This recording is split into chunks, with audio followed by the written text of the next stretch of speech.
Welcome to the Great Detectives of Old Time Radio. From Boise, Idaho, this is your host, Adam Graham, bringing you this week's episode of Pat Novak for Hire. Got any comments? Email me, box13@greatdetectives.net. Please cast your vote on Podcast Alley. Thank you for all the support this month. And if you haven't voted already, please do so. We encourage you to vote once a month over at Podcast Alley, podcastalley.greatdetectives.net. And always remember our survey, survey.greatdetectives.net, if you've not filled it out. Got a comment here from Pinkertonic on Podcast Alley. Having a new detective every day keeps the attention on this podcast. The commentary before and after by the host gives perspective on what was going on in the world at the time of the recording. Adams gives tidbits on the actors and actresses and really helps the story be more fun. If you like awesome stories with a really great commentary, then this is the podcast for you. And Pat Novak is the best. Another one, actually, Dry says, love the show, one of my favorites, especially because of the frequency of play for Pat Novak for Hire, one of my favorite old-time radio shows.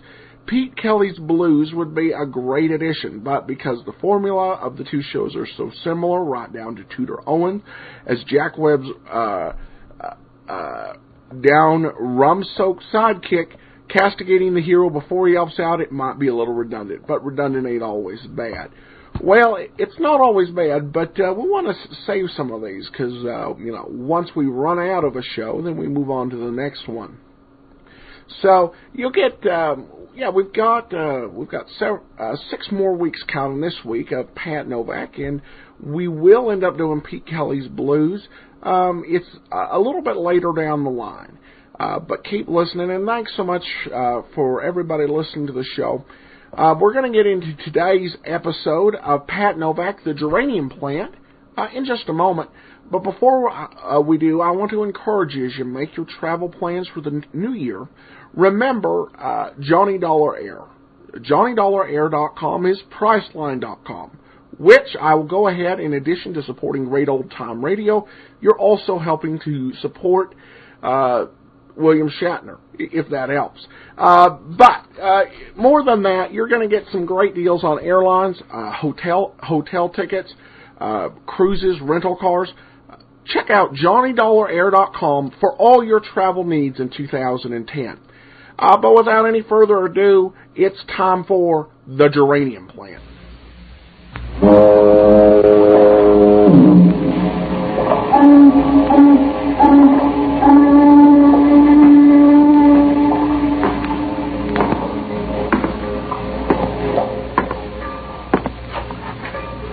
Sure, I'm Pat Novak, for hire.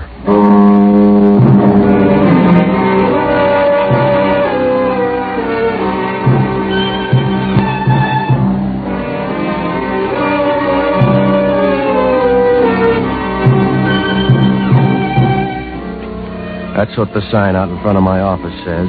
Pat Novak for hire. Oh, there are a lot of ways to put it, but it's easier if you let your slip show right from the beginning. Because down on the waterfront in San Francisco, you got to do a lot of things to make a living. Otherwise, it's like being a CPA in a charity ward. I rent boats and do anything else that'll keep a bum lawyer in beer and broadcloth. Works out all right. You make a few bucks if you don't forget there are only 2 questions you can ask anybody down here. When and how much. Even then, you got to watch out, unless you like your trouble without a chaser. I found that out Monday night. I closed shop and I walked down the street to Noonan's Bar. No, it really isn't a bar. It's just a couple of stools with a bottle opener and a jukebox full of Irish tenors, but it's good enough to give you a shove down the road. Must have been about 11. I was sitting at one end of the place by myself, sorting out mistakes and spending a $50 on the bar, so I don't know when she came in, but she came in. I remember that.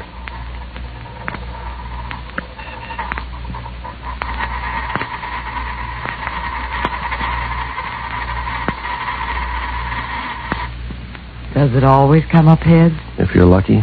Who are you? If you're that lucky, you'd have dollar bills to do it with. Look, I'm low on chatter. Why don't you go down the counter and talk to the racy set, huh? I'd rather buy you a drink. Noonan's a social climber. He's going to throw you out. You buy me one, then. And I'm broke to strangers. Now that winds up the conversation. See you later. We'll talk Thursday, then. I went to your office, but they said you were over here. I want to hire you, Mr. Novak. If you got a name to go with a figure? It won't fit in your file. I want you for 3 hours' work tomorrow afternoon. Can you do it? If I said yes, it might be too tough. There's a flower stand at the corner of Post and Kearney. I want you to go to that stand tomorrow afternoon at 2 o'clock. Pick up a geranium plant at this address. I'm too big for a Western Union boy.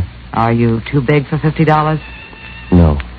Must be a pretty geranium at those prices. Some people love nature, Mr. Novak. Do you care? No, I know a guy who likes parrots. You go to the stand and tell them you want the plant. Take it straight to the address I gave you. It's important. Don't let it out of your hands. For $50, I'll act like we're married. I better give you the money now. Oh, you're eager. Suppose I don't deliver. I found you tonight. I can do it again. Mm-hmm. Well, where do I get in touch with you? You don't. Mr. Novak, this is the last time over the course. So take a good look now. Yeah, I'm away past midnight already. Suppose something goes wrong tomorrow. Then it's very simple, Mr. Novak. You won't have to send for flowers. Good night.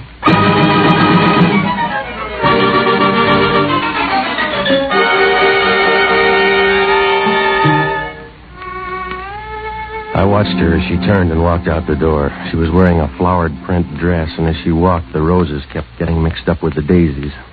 She walked with a nice, friendly movement, like the trapdoor on a gallows. As she reached the door, she turned and smiled once, as if she knew the $50 was just for laughs. I scooped up the dough before anybody could see it, because at Noonan's, everybody gets broke in one motion. I left a few minutes later, and I went home to bed.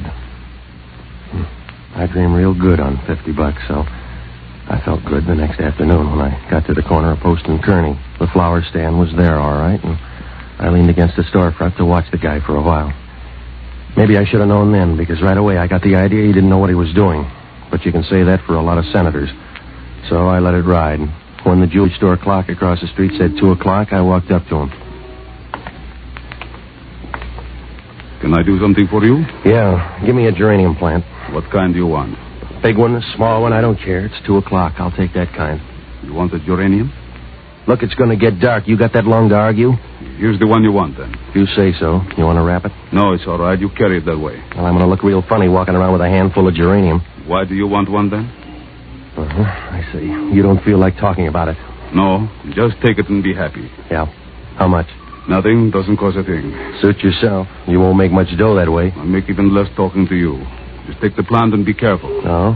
How do you know what I'm going to do with the geranium? I don't, mister. Some people eat them. Just be careful and goodbye. Well, the way things were going, Post Street began to look like the main drag in Casablanca. I watched the guy fumble around with a customer for a minute, and then I crossed the street and started up toward Union Square. The cop gave me a kind of a funny look when he saw the geranium. He smiled as if he thought I had a pair of dancing sandals in my coat pocket. About halfway up the block, I stopped to look in an art store. Right then, I noticed the guy with a cane for the first time. He was standing near me, looking in the other window. He was a little guy and kind of wrinkled and bumpy. His skin looked like a cucumber full of powder. I started up the street and pulled in at a bookstore. He stopped, too, and I knew he was following me. When I got to Stockton, I turned left and walked toward Geary Street. Halfway down, there's a little street called Maiden Lane. Oh, it sounds gentle, but so does Vesuvius when you say it fast. I just started to cross when a black Nash pulled away from the curb. Some dead relative must have put in a good word for me. Hey, over here! Hey, pull him over! Hey, over here! You all right, mister? Yeah, I'll do, I guess. You're lucky you're not dead. Yeah, we're all that way. Give me a hand, will you? Oh, thanks. That car came out of there and hit you on purpose. You're lucky you're not dead. All right. I owe the house a free roll. This lady here took down the license number. You want it? Yeah, thanks. You sure you're all right? Yeah, I'm a slow bleeder. I dropped a plant somewhere around here. This it? This red thing? Yeah, that's it, thanks. Didn't even hurt the plant. That's something. You know, when I saw that car come out of there and hit you, You know what I thought about you? That fella's lucky he's not dead. Yeah. Yeah.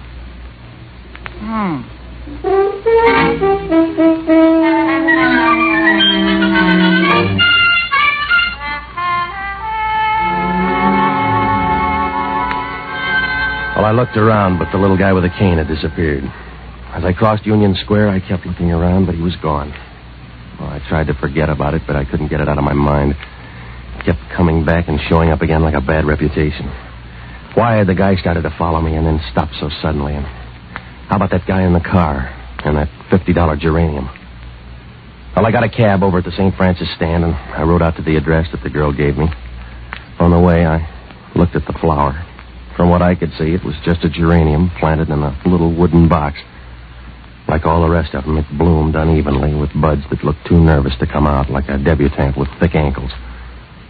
When the cab pulled up at the address, it was a rooming house out on Clay Street. The note I had said 3rd floor rear, so I went up there and knocked. There was no answer, so I went in expecting to find anything. Anything but what I did find.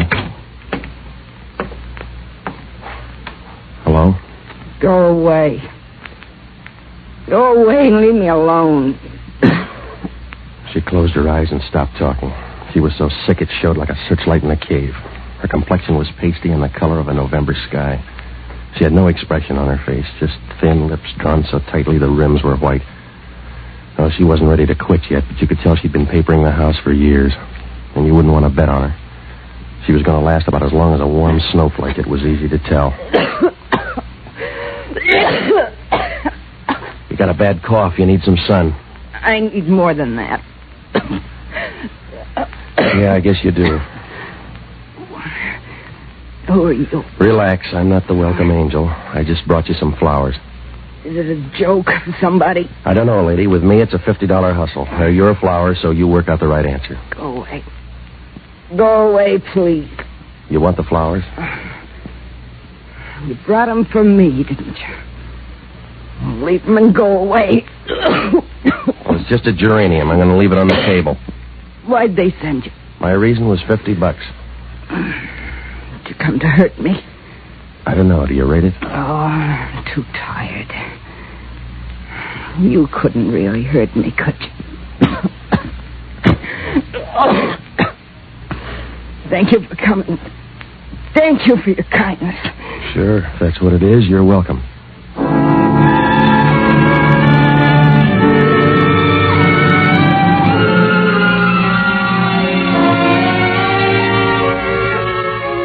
That's all she said, and that's all that happened in that little room up on Clay Street. It wasn't much, and it wasn't enough to worry you, but for some reason I felt like a man in quicksand complaining about his height.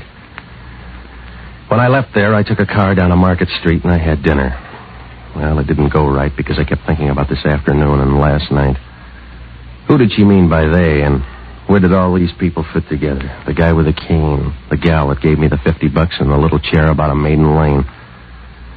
Well, I tried to forget about it, but it wasn't easy. It was like trying to change a typewriter ribbon with mittens on.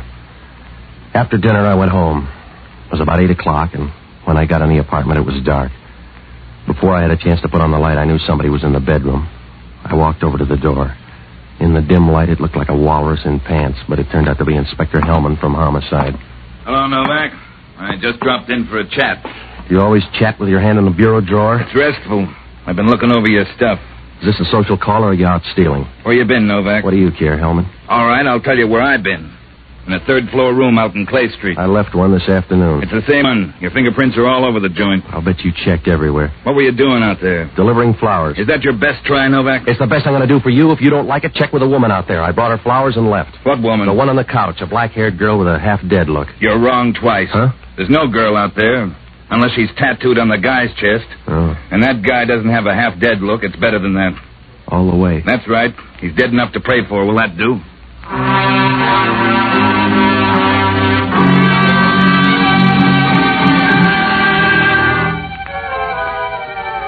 Hellman's sleeve so full of fat, I didn't expect anything else up there. He flipped on the light, and I could see he was real pleased with himself. He was smiling like a guy who's just found his partner bidding no trump with 13 spades. He sat down on the bed and unbuttoned his coat, Part of his stomach oozed out and hung over his belt like a 1910 lampshade. He lit a cigarette, and then he began to run his tongue over a set of teeth that looked more like old mandolin picks than teeth.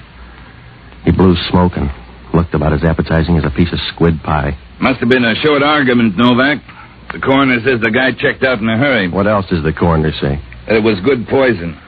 You buy only the best, Novak. Don't stub your toe, Hellman. I went up there to deliver a geranium plant. So far, you got a good case. The guy was poisoned with a spring needle, hidden in that geranium box. Who was he? He didn't say, and there wasn't any identification.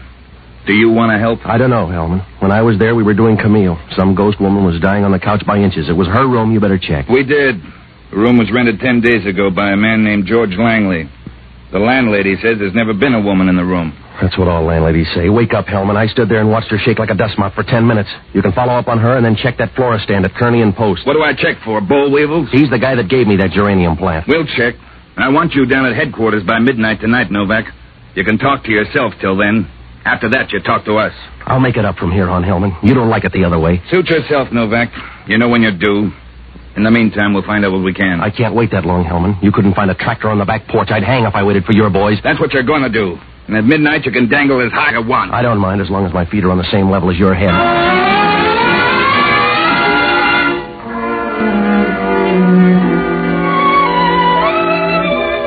When Hellman left, I sat down to try to piece things together. I knew everything was there if I could just shove it into place. It was like trying to swap an egg beater for a mixmaster.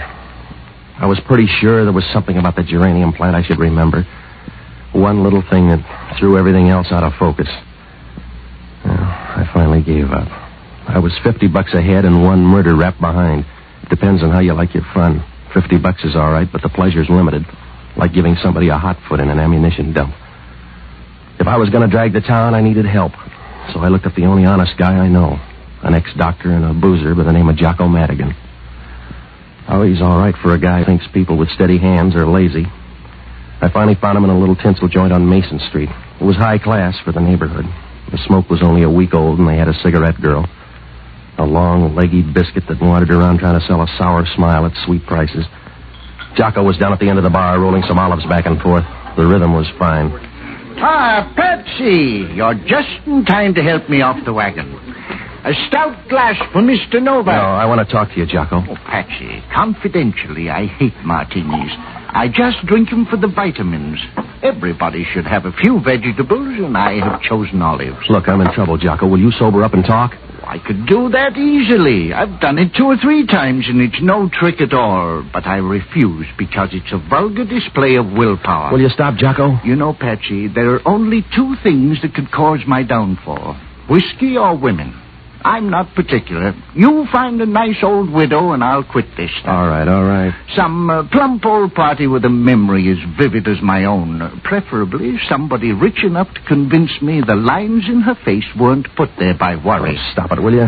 Patsy, I'll allow you to motivate my descent, but I will not permit you to bring it to a halt. I apologize for interrupting. Go ahead. What do you know about flowers? Oh, I think they're pretty on a woman's shoulder, but I suppose that's mixed devotion. Why? Well, I'm going to need your help, Jocko. There's a dead guy out on Clay Street, and Hellman's campaigning for me. How do the flowers fit in? A geranium plant. The guy was poisoned with a needle in the box. I took the plant up there to a woman. Oh, a clumsy approach. Why a geranium plant? It's a mixed-up story. I got hired in Noonan's bar to pick it up this afternoon at Post and Kearney. I got gumshoed all the way up Post Street and hit by a car at Maiden Lane. You looked bent when you walked in. I took it out to this address, and I gave it to a dying woman. Now she's disappeared, and Hellman's after me for the dead guy on her floor. Oh, I need some help, Jocko. I got to find a way out of this. Well, you passed up a golden opportunity when that car hit you. That's one of the places you come in. Now, here's the license. I want you to hop down and check the registration, will you? What else? Find out who runs that flower stand at the corner of Post and Kearney. Now, if you get back in time, I can check tonight. Tag by my place. I'll either be there or I'll leave a message. Where are you going? To find a woman. That seems like a peculiar way to handle a crisis. Well, I got to find the gal that started me out on this. Patsy, I wish you'd forget about women. And I wish you'd forget about whiskey. Yes, we both have our problems. Except I enjoy one safeguard that you don't. At least I can look at the label and tell how old it is. Good night, lover.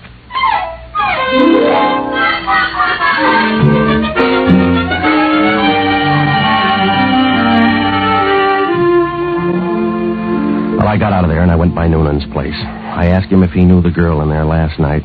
He said after 45, a man forgets about a woman's face, so I checked that lead off and started on the other girl. I hit all the cab stands out near Clay Street, and I finally found a hack that picked her up. It was about 4 o'clock, he said.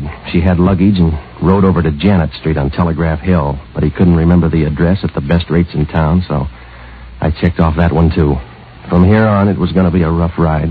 I didn't know where to dig. I might as well have been out looking for a stick with one end. I could try one more thing. I went by to search the Clay Street joint. It was a dirty room, and the geranium hadn't helped. There was a sweet odor and a thick, dusty cloud all over the place. It was like going to sleep in a bag of an old vacuum cleaner. There wasn't anything there that could help, and on my way out, I heard footsteps. I snapped off the light and waited. The door opened slowly. I couldn't see her face, but I knew it was the girl from Noonan's. Turn on the light and you'll see your friends.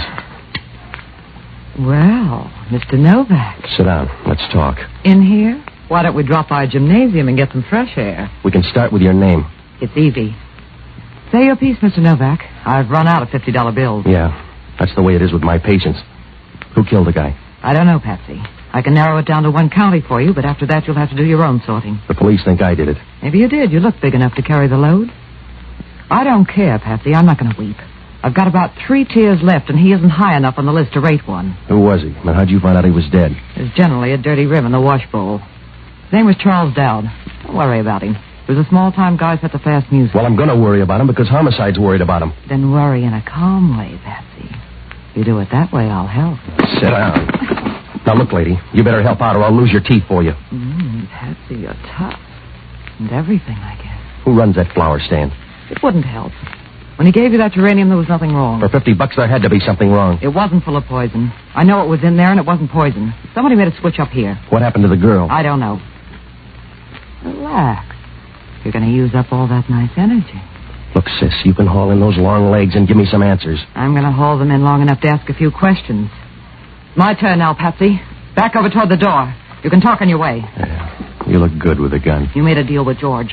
I want to hear about it, Novak. I don't even know George. If he's got a part, you just dealt him in. I'm too old for fairy tales, Patsy. George got to you and found out about that geranium box. It couldn't have happened any other way. Sorry, lady. Remember, you're nothing to me, Novak. You're $50 worth of muscle. You're $50, and I'll spend you fast. Go easy. You're going to break open a seam. I don't know your boy, George, and I can forget you, too. You can do it while you're talking. I came a long way, Patsy. Too far to toss it over for a mail-order bum. You're just a passing pair of pants to me, and I'll throw you away faster than a wad of gum. Now's your chance, baby. Come on. Oh, let go. You're hurting my shoulder. Relax. You're not going to have one in a minute. Come on, drop it.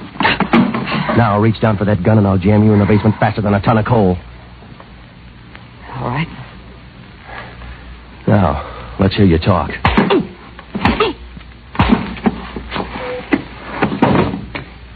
I would, Patsy, but you're not listening.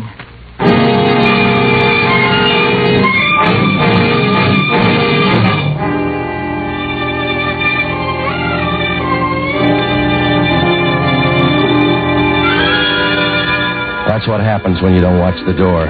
Somebody falls in love with the back of your head. I didn't even have a chance to see who hit me. I don't know what good it would have done unless you're the kind of a guy who keeps a scrapbook on those things. When I woke up, I had company. He was taking a nap, too, only his was going to last longer. It was the little guy with the cane. He tailed me right to the end. He was lying there with his mouth open and a bunch of pink gum showing as if he was trying to pick up a few bucks with a toothpaste ad. I was still groggy, and I couldn't see around the room, but I could hear a slow, steady squeaking sound. I turned my head, and Hellman was sitting in a rocking chair. He looked as happy as a choir boy on Christmas Eve. You have a good sleep, Novak? Oh, why don't they move the morgue down here? Yeah, I guess you ran out of poison. Why don't you go away, Hellman? Home, maybe, huh? I don't owe your wife anything, so I'll wish that.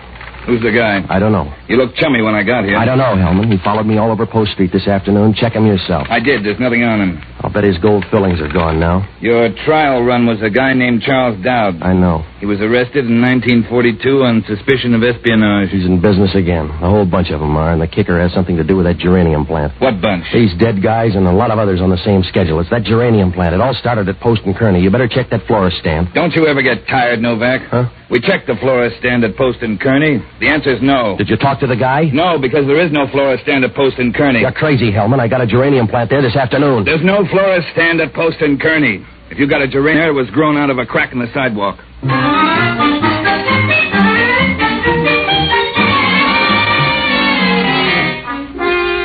I left Hellman standing there over the dead man.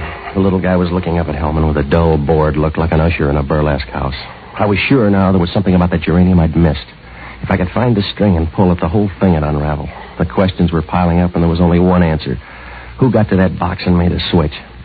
Well, it was close to 11 when I got back to my apartment. Jocko was in the kitchen working on an experiment. Ah, Patsy, I'm drinking to your memory. I'm making up for cheap booze with extra sentiment. What'd you find out? You were mixed up. There is no flower stand at Kearney and Post. Now, look, I've been through all that once. It was Post and Kearney. I couldn't have made a mistake. Oh, anybody can confuse a street. It can be done easily. I once confused 2 whole suburbs. Yeah, all right. I boycotted a bar in Alameda for months before I found out they gave me the Mickey in San Carlos. Now, look, I know what I did, Jocko. Maybe the flower stand moved. Maybe it was never there before. But today it was at Post and Kearney. How about that license number? The car is registered in the name of George Langley. Who's he? He rented the murder room, and he's mixed up in a switch on that geranium plant. What kind of switch? I don't know. But whatever it was, George did it. When it left that stand, there was something else in it besides a poison needle. Everybody knew it. The girl and the little guy with a cane, and probably the guy that drove that car. They switched plans? No, they changed. Yeah, I guess he could have done that too, huh? Was the man with the cane behind you when you got hit by the car? Yeah, I think you're right, Jocko. He wasn't trying to kill you. In the confusion, the man with the cane switched plants on you. Oh, Jocko, you're an angel. I'm going to do something for you someday. You already have. I charged this bottle of whiskey to you.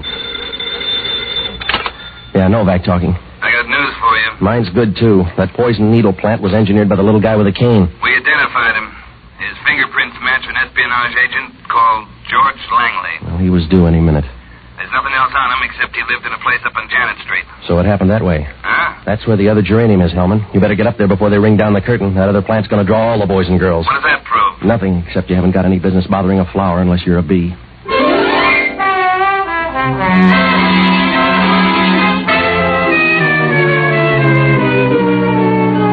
Well, you never know how the cards are going to fall, but when it's a wild game like Red Dog, whichever way they fall, it's going to hurt. And the last card's the one that breaks your back.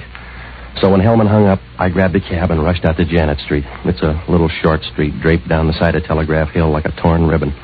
When Hellman pulled up at the top of the hill, I met him, and we started down to George Langley's address. Hellman opened the front door, and as we started into the bedroom, we ran into a traffic jam. I'm sorry. Hello, Evie. This is Hellman from Homicide. I don't have time now, Patsy. That's all you got, baby. Grab her bag there, Hellman. Patsy, you're crazy. Open her bag, Hellman. That's what they're all after. There's the geranium over by the window. Let's have the bag, lady. You're all too grabby. I'll take it. Come on, Evie. Who's this guy? A pixie, Hellman. He's the guy that sold me the flower down at Post and Kearney. I'm sorry you got mixed up, Novak, but I'm short on regrets tonight. Give me the bag, Evie. Go easy. We're going to get in too deep. You're in up to your nostrils now, baby. The bag. I want that piece of paper. You don't need a gun, Gerard. That's up to you, Evie. You double-crossed me, and I'm too old for a new set of tricks. That's the way it had to be, Gerard. You can see that. When George cut in, there was nothing else to do. It was high man in, low man out. You're out there, and I want the bag. Stay away from me, Jerry. Give me time, I'll get far away. I'm going to hang on to it. Stay away, Jerry. I hear you, but that's all, baby.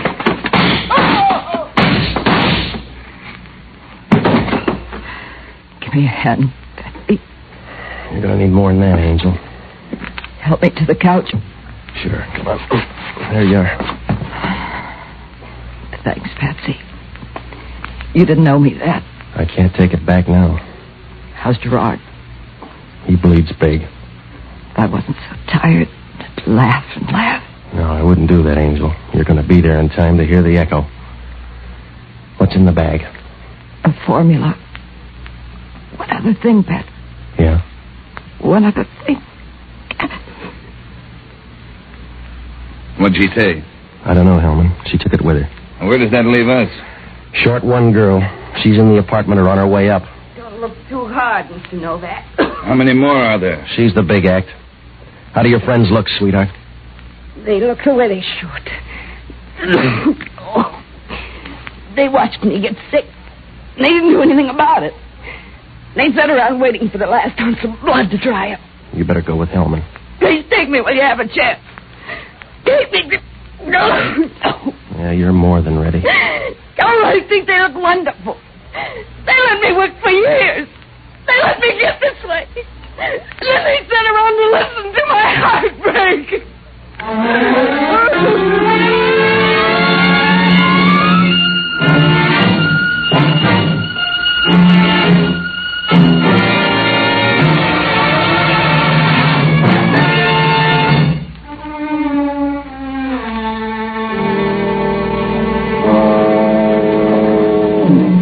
Well, I don't know why, but Hellman was confused. He finally got the story off the girl in a hospital bed. All 5 of them had worked together once, gathering government information, but when the big order came, double-cross set in like an epidemic. They were out after a formula. The dying girl had one half, and the other half was in that geranium plant. It came off the boat and went to that phony flower stand. Evie and Gerard were afraid to deliver it themselves, so they hired me to do it. The sick girl was in on another frame. She tipped off Langley, and he worked that hit and run with Dowd, only he forgot to tell Dowd about the poison needle. When Dowd was dead, the girl checked out for Langley's place. Between them, they had the formula, but they got into beef, so she killed him. She came back to plant a phony lead for Evie, and that's how I got sapped. Evie tumbled and headed for Langley's place. When she left, the girl planted Langley next to me in that room and then went back to watch Evie and Gerard in that overtime match. I guess she was too sick to care one way or the other. Well, Hellman asked only one question. How come 5 such bad people ever got together in one shuffle? I don't know, except most people are full of a lot of good and a lot of bad. The day we met them, all the bad was showing.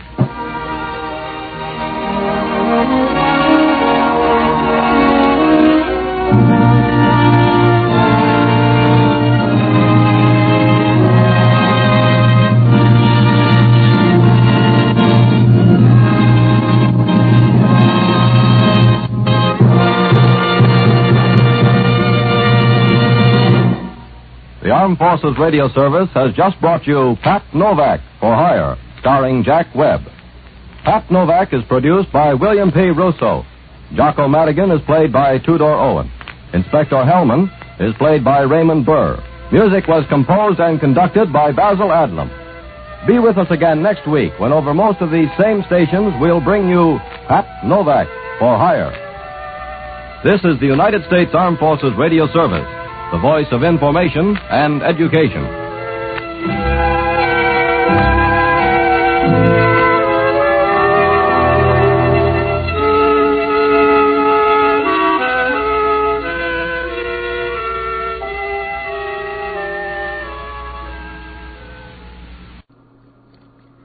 Welcome back. Well, in some ways, this episode marks a bit of a new low for Pat Novak. Because in this episode, he was knocked out by a half-dead woman in the throes of what sounds to be a very terrible bout of pneumonia. But that didn't stop her from getting the jump on Pat Novak. Of course, this was the first episode we've heard with a spies element. But it's one we're going to hear, I think, throughout the rest of the series. It does add a little extra level of danger or an importance to the adventure. So, all right, well, that's another great episode of Pat Novak in the books. We will be back next week with another edition of Pat Novak for Hire. But don't forget to download tomorrow's episode. Tomorrow we're going to sit back, relax, and let George do it. You got any comments? Send them to me, box13@greatdetectives.net. Please cast your vote for the show over at podcastalley.greatdetectives.net.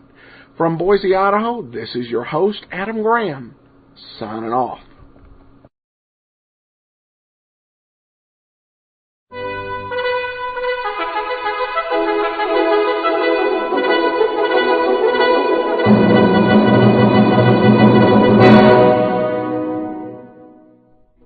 Hello, everyone.